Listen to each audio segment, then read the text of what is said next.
Welcome to Facts TV News, where everything is true. Senior St. Anne Parish Judge Stanley Clark has died. St. Anne Senior Parish Judge Stanley Clark has died. He was reported hospitalized at the Cornwall Regional Hospital in St. James for several days and passed away sometime on Monday.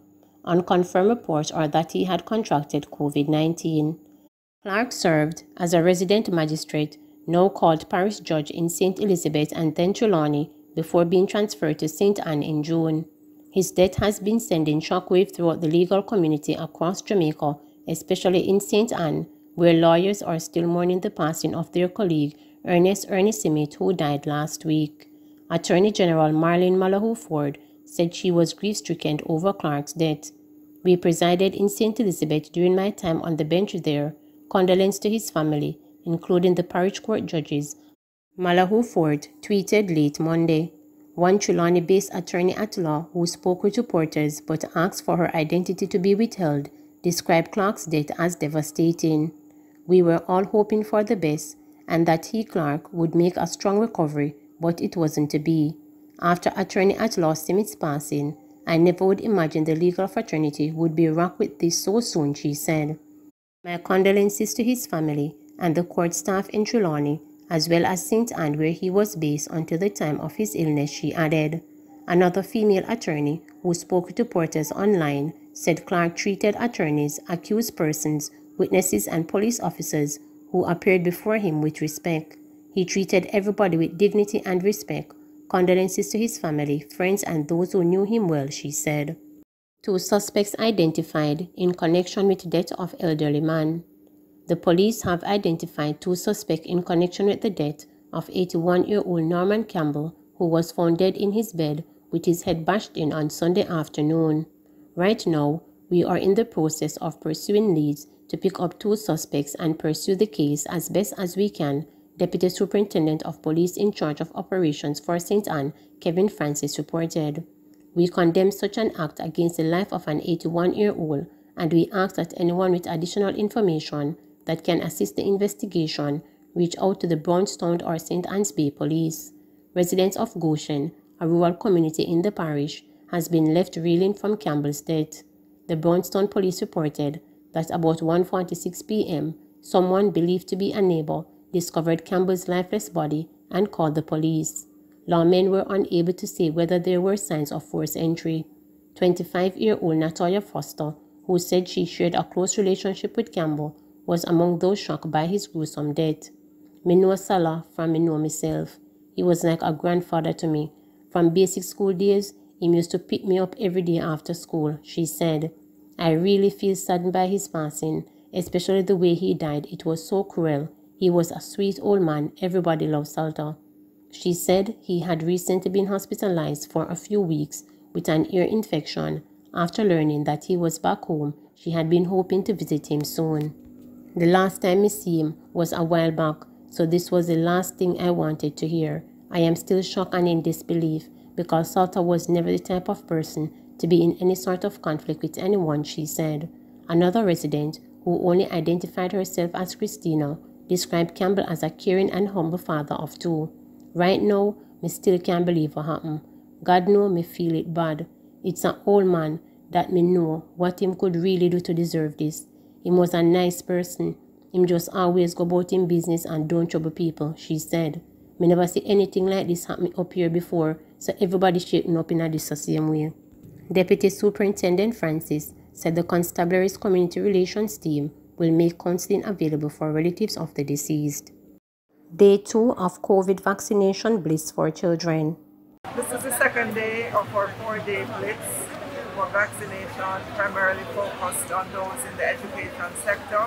I am visiting Fort Heart Academy now to interact with the persons who are here, parents, students, teachers, administrators, those who work in our schools, to give them an encouraging word and to mingle with them, to let them know that we appreciate what they're doing and that in short order our students, their children, will be back in the face-to-face mode in a safe way. That's the goal of what we're doing and what we're asking of them. the surest thing that we have, or the safest thing that we have, is the vaccination for our students.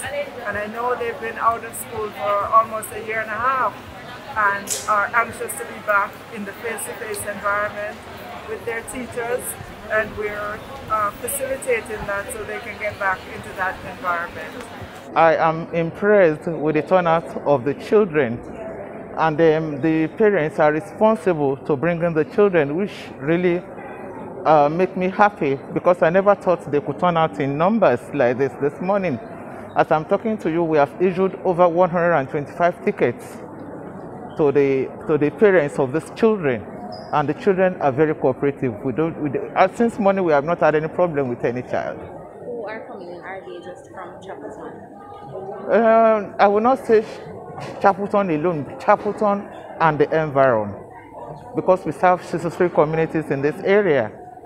About 63 communities and children come from all the communities in this area to utilize the facility. The process so far at all the centers I've visited has been running fairly well, fairly smoothly in terms of the staging. When persons come in, they get sanitized, they're put in a holding area, a waiting area, and you can see how it's moving along to the point where they've gotten their vaccination, they would have been observed, and then they are ready to go. So you're here to get your vaccine today. Tell me what encouraged you to come here?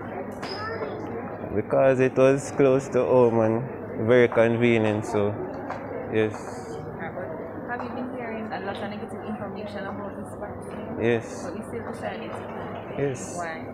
Because vaccine, I know it's okay, because we all took vaccine when we were younger, so it's okay. Alright, but have you been anticipating returning to face-to-face lessons? Yes. And you've got your shot already? Yes, I did. So how are you feeling? I'm feeling good. It wasn't painful, it was seamless. Were you the one who encouraged your friends to come? Yes. So how did you encourage them? Tell us about it. Well, I told them it will be okay and you should ignore the negative information and decide to do the right thing. I wasn't gonna take it, and my friend encouraged me to do it, and I just said yes, let's come do it. So why did you have those? Because information I have received about it, and people keep on telling me negative things. I had a lot of friends who had COVID, and as a frontline worker out there every day in the field, I know that this is extremely important to protect myself and others. I was a bit hesitant because of all the, I would say, rumors or all the stories behind this vaccine. But I myself had experienced that science is true. So you have done your research? Yes.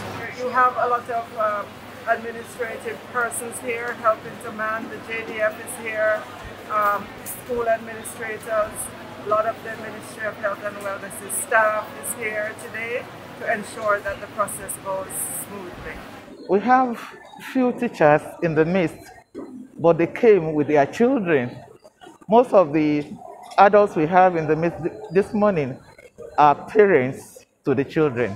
Earlier you were saying that you had to get additional help to manage the crowd? The fact of it is that when we have an exercise of this nature, we normally call for assistance from other health workers from the facilities within this area to come and help us so that the services will be smooth. So what I'm saying in a nutshell is that we have health workers from other health centers to work with us so that we can work effectively well and attend to our clients within a very short time. Is there a target you're working for today? We got vaccine of about 300 doses. If we have children of 300, definitely we have enough vaccine to vaccinate them. However, we have only given number of about 125 today, and we are still expecting more. I must commend the staff. It was very, very good. It was very good. Isn't that your only child to be vaccinated? No, yes, for now, yeah. Right, so tell us about the experience in You said you got your first shot. Yes. Alright, so why did you decide that Nigeria should be a part of the selection? Yes, because it is very important and I want Najee to go out back to school. Right. So it's very important.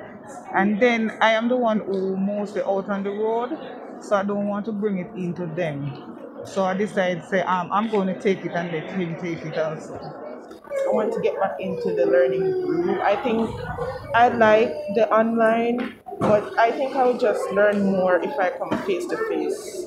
Are you aware of any pocket of hesitancy on the part of the parents getting their children vaccinated? So far, no, but I know that there's still a lot of work for us to do. We have to get into communities, especially in our inner city communities, to bring the mobile service into those communities. We have to get out into rural Jamaica, because I can think of the community where I am from, Tidixon, St. Catherine. It's way up in the hills in St. Catherine, and for persons there to get transportation, let's say to go to Moneague or to go to Loydasville, it is quite a hurdle. For one thing, you don't have too many taxis that run in those locations, and when you do, maybe 5 persons can hold in a taxi at one time, and so you can see how that would take a very long time for persons in the community of Tidixon to be vaccinated. But getting in a mobile van into that community, parked up at the school, the primary school that's there, I can see how parents and children would come out readily. So our first objective is to have all of our children vaccinated. We understand the issues, the questions, the many questions that persons still have. We want to bring them the information so that they can get to that place where they make the decision for the vaccination. But in the meantime, to answer your question about connectivity, connectivity has been an issue for the education sector. The ministry has spent quite a bit to ensure that more of our schools are connected. We've used the satellite technology to augment what we have. We're working assiduously at a broad national plan for our schools. We're moving towards implementation, and you know, in due time we will do the rollout and we will tell all of Jamaica what is it that we're doing. I recommend that persons go ahead and take their vaccine. I see you're also here with your son. Yes, sir. And were you able to convince him that the vaccine is important? Well, it wasn't a choice for him because he's a severe asthmatic, and as soon as I heard that it is being given or being offered to students, I'm ready, and he was hesitant because he is afraid of needles. I guess that's the only hesitancy he has in terms of the vaccine. So you think it is important for you to have the vaccine in order to go back to face-to-face learning? Yes, sir.